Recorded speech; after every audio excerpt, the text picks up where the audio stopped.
Bed bugs are making some people ill.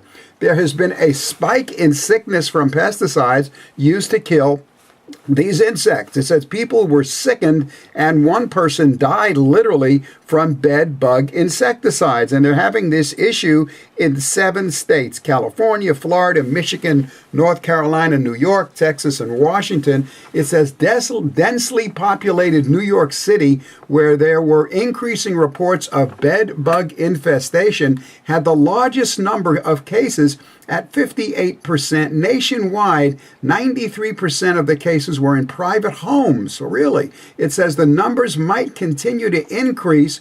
Here's the first point of interest: as bed bugs become more resistant to the common pesticides. Now, I reported on this program a few months ago how bed bugs were becoming resistant to pesticides. It goes on to say is that illnesses can result from misusing pesticides. 2 of the most common causes of illness were excessive insecticide application in the home and failing to wash or change pesticide-treated bedding. That is absolutely the case. Overexposure. Now remember, I'll review this with you.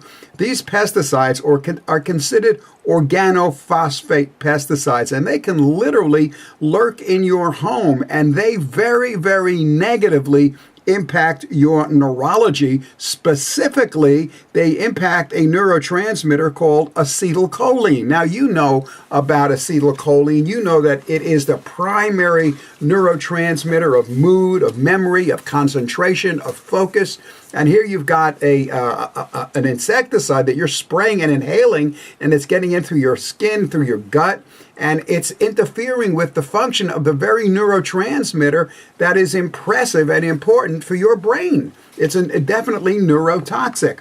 Here are some of the symptoms of exposure: nausea, headaches, dizziness, muscular twitching. I had a new patient a week or 2 ago with exposure to insecticides, and that was his only symptom, was muscular twitching.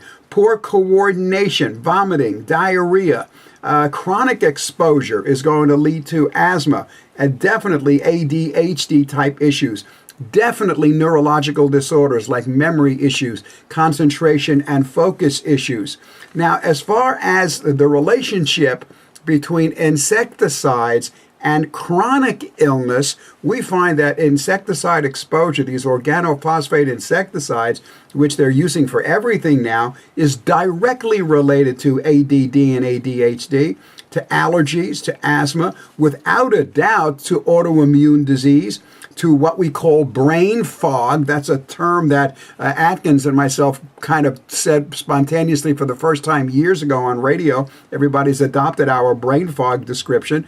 Certain forms of cancer, certain forms of chemical sensitivity, chronic fatigue, chronic neurological issues, fibromyalgia, disorientation, mood disorders, even tremors. So there's a strong relationship between having these insecticides in your body and these chronic illnesses, and you will realize, if I read them all, that the vast majority of problems related to insecticide toxicity have to do with neurology. This is mostly a neurogenic. Now, what does that remind you of? Well, it should remind you of the fact that when people are toxic from heavy metals like lead, mercury, cadmium, copper, aluminum, that is also very neurogenic. So the nervous system is very, very, very vulnerable to toxicity. Neurotoxicity is very, very common. Now, the question I asked was, how do these little bed bugs seem to develop some kind of a tolerance to this spray?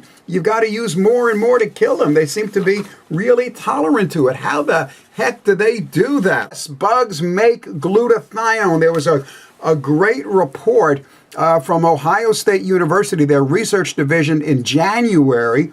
It says enzymes such as cytochrome P450 and glutathione have been shown to increase in insects exposed to insecticides. It's the insect's way of getting the insecticides out of their body.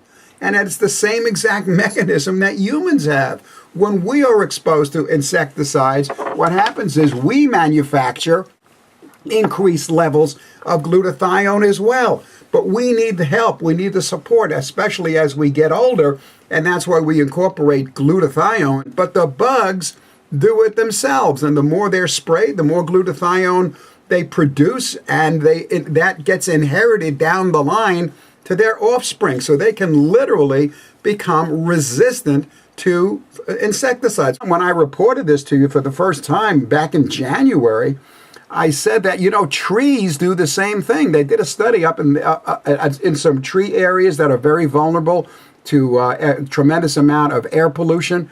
And they found that the more air pollution a tree is exposed to, the more glutathione they produce.